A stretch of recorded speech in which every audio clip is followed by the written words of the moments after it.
Bismillahirrahmanirrahim. Saya punya teman, ini kisah nyata. Saya berkali-kali ngisi ngaji di komunitas ulama. Ini mungkin tidak bagus untuk kampus, tapi harus saya utarakan supaya ya kita evaluasi. Saya bilang gini, saya ini jadi itu sering iri sama orang goblok. Orang goblok itu barokah kata saya itu. Itu kira-kira kaget semua karena saya bilang orang goblok itu barokah. Saya beri contoh gini, misalnya saya pinter, terus juara MTQ, juara hafal Quran atau juara baca Quran syarat tartil. Ujung-ujungnya saya dapat hadiah umroh atau apalah, atau hadiah rumah atau apa. Pertanyaannya adalah mendapat. Saya ulang lagi, mendapat. Sementara ada santri yang bodoh, gara-gara bodoh itu dosen UI yang enggak, jadi kiai yang enggak, akhirnya dia jadi bekerja di Korea. Barokahnya bodoh tadi. Karena di Korea melihat orang ateis, akhirnya dia kepikiran bikin masjid. Sebagian gajinya disumbangkan untuk masjid. Ini bodoh pendiri masjid. Tapi kita gara-gara dosen dakwah di masjid, ini pinter dapat uang dari masjid. Nah ini bukan nyindir, ini biasa saja. Ini maksud saya.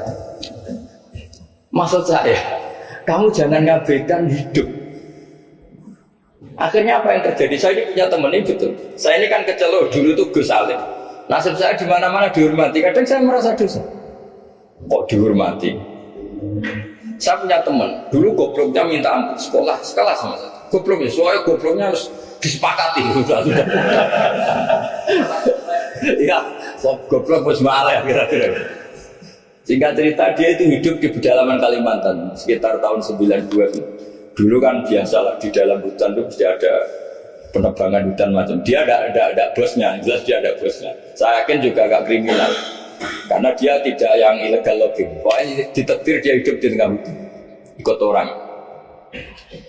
Setelah itu dulu nggak ada HP, sering kirim surat ke saya, Gus, saya ini hidup di tengah hutan, tapi saya ini Muslim pernah mondok. Kalau nggak bikin sumpah itu nggak enak, bikinlah dia Jumatan. Nah karena dia pernah ngaji fikih Syafi'i, kalau Jumatan nggak ada orang 40 itu harusnya zuhur, tidak Jumatan. Tapi orang yang kerja di situ tidak mau. Wong dino Jumat kok zuhuran loh Pak. Kalau dino Jumat ya Jumatan kan. Tanya saya, Gus itu kalau ada kaulnya enggak supaya Jumatan ndak orang 40 sah. Singkat cerita dia lama-lama jadi pendiri masjid di situ. Dia punya sedikit gaji ya dipakai masjid, punya sedikit tanah diwakafkan untuk masjid. Artinya apa? Indawa ini banyak orang bodoh, ternyata di komunitasnya dia muassis, pendiri, pemberi. Sementara kita yang kecelok pinter, dapat umroh, dapat bonus. Kira-kira nanti kita ketemu Allah, kamu pernah nyumbang Islam apa? Yang bodoh jawab, oh nanti mesti bikin masjid di pedalaman. Kita yang pinter. Kayaknya kalau memberi enggak lah Gusti. Reputasinya mendapat. Artinya gini, kita jangan mengukur. Makanya Rasulullah itu punya sisi unik. Ini mungkin pelajaran bagi kita semua. Orang-orang Ansor kita tahu semua berposisi memberi Rasulullah. Semuanya orang Ansor. Ngasih rumah, ngasih tanah, bahkan bukan sekedar ngasih Rasulullah, ngasih sahabat-sahabat yang dibawa Rasulullah, yaitu orang Muhajirin. Ketika Nabi mengalami sekian kemenangan, futuhat, Nabi bagi-bagi harta itu orang Ansor gak dikasih, sama sekali gak dikasih. Sehingga terprovokasi sebagian, ya tentu sebagian yang muda-muda, masyhur, yang terprovokasi yang muda-muda. Ini pelajaran bagi kita. Wah, ini Rasulullah Muhammad mulai gak fair. Yang dikasih orang-orang kafir Quraisy yang barusan masuk Islam. Paling Nabi karena jenenge tonggo, sawah dewi kan kenalan anyar gitu.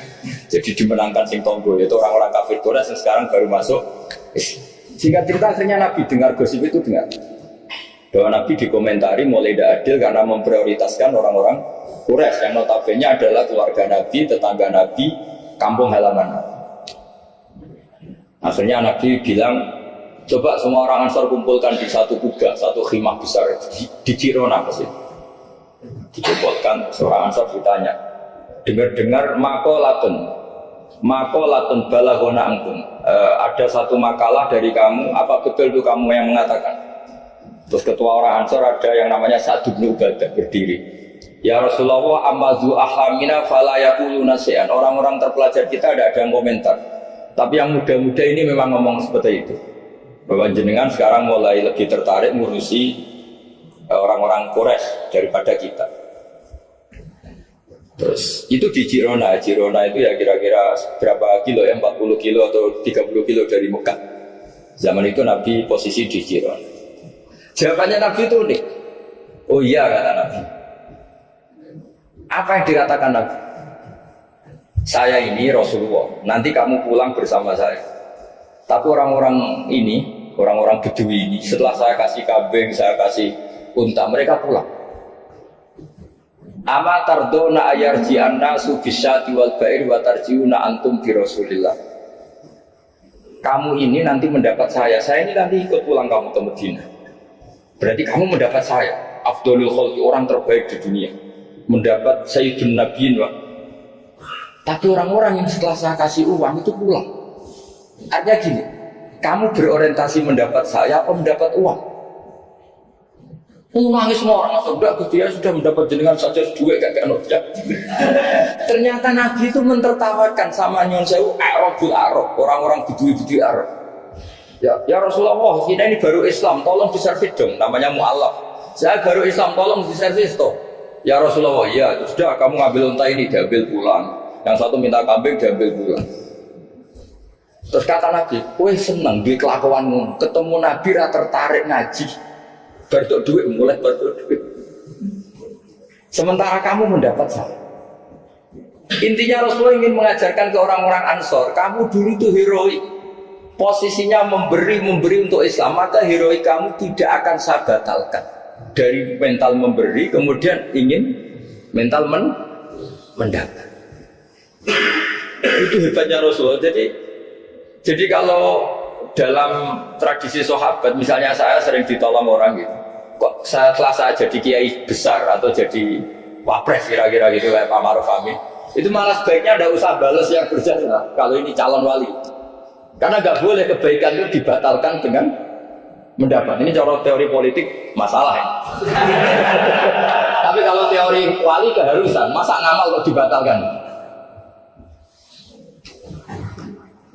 Nah kan ini ngaji, kalau ngaji itu ya daftarnya jadi wali, jangan jadi politikus kan. Ibarat kita coba sekarang banyak kampung itu geger gara-gara itu.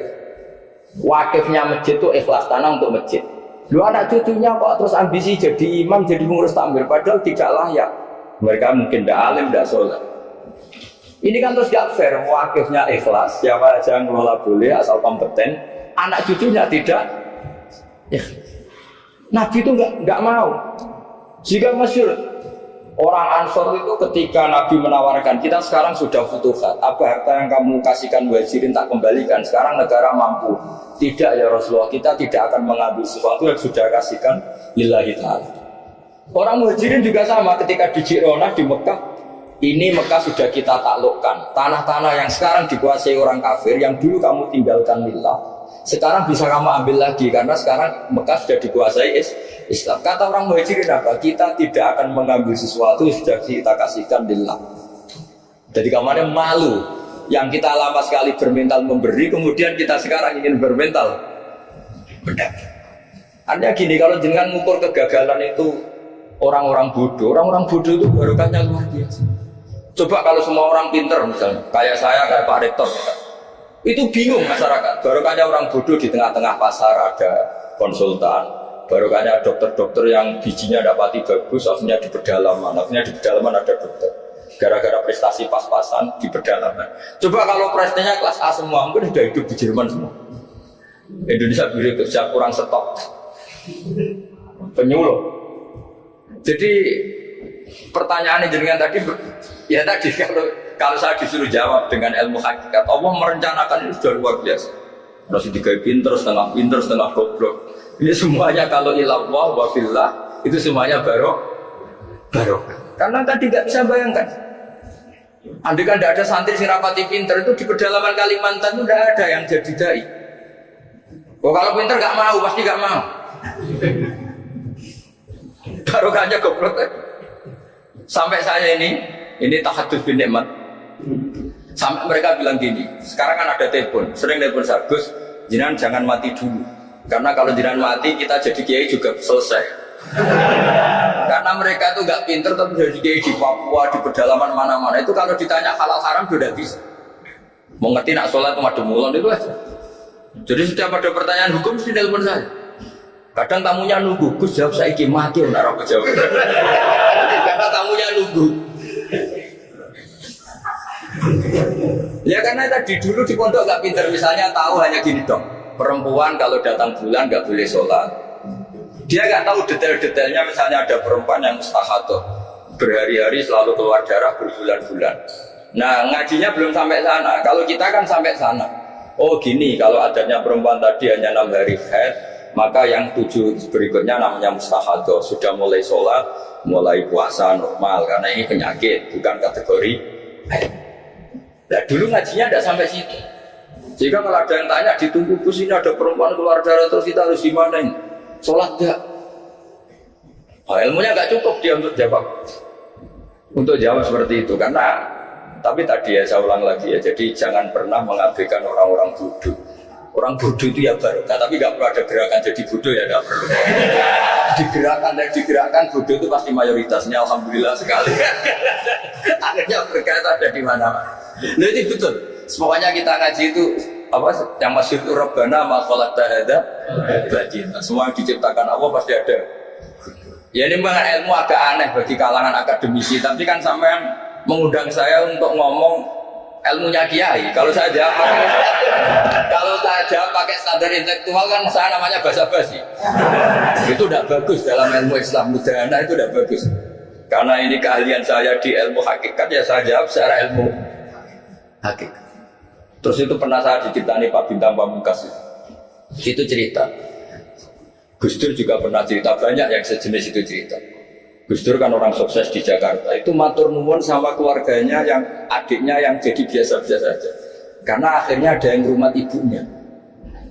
Keluarga Pak Bintang itu banyak yang doktor, profesor, tapi terima kasih sama adiknya enggak siapa-siapa. Karena barokahnya itu ibunya rumah. Coba kalau semuanya doktor, mungkin ingin hidup di kampus. Kiai juga gitu, kalau ada kiai top, biasanya punya adik yang enggak pati top. Dan kiainya top bisa kemana-mana karena ada adiknya yang enggak top yang rumah ibunya, rumah tanah. Jadi sebetulnya Allah sudah mempersiapkan sedemikian rupa. Tapi kalau kita ada syukur ya jadi repot. Itu udah hanya cerita tentang Gus Dur, Bintang Pamungkas, mungkin Pak Jokowi, Pak Soekarno, Pak semuanya sama lah. Pasti di balik orang top ini ada orang-orang yang berkorban untuk kebaikan keluarga di internal. Dulu ada sahabat namanya Abdul bin Maktum itu buta. Itu tidak pernah ikut perang karena buta. Tapi setiap Nabi perang itu yang jaga Madinah itu Abdul bin Maktum. Tapi terus jangan bilang, orang baru kayak buta ya, usah gitu. Pokoknya saya Rabbana ma khalaqta hadza batila, bahwa engkau ya Allah yang kau ciptakan ini tidak ada yang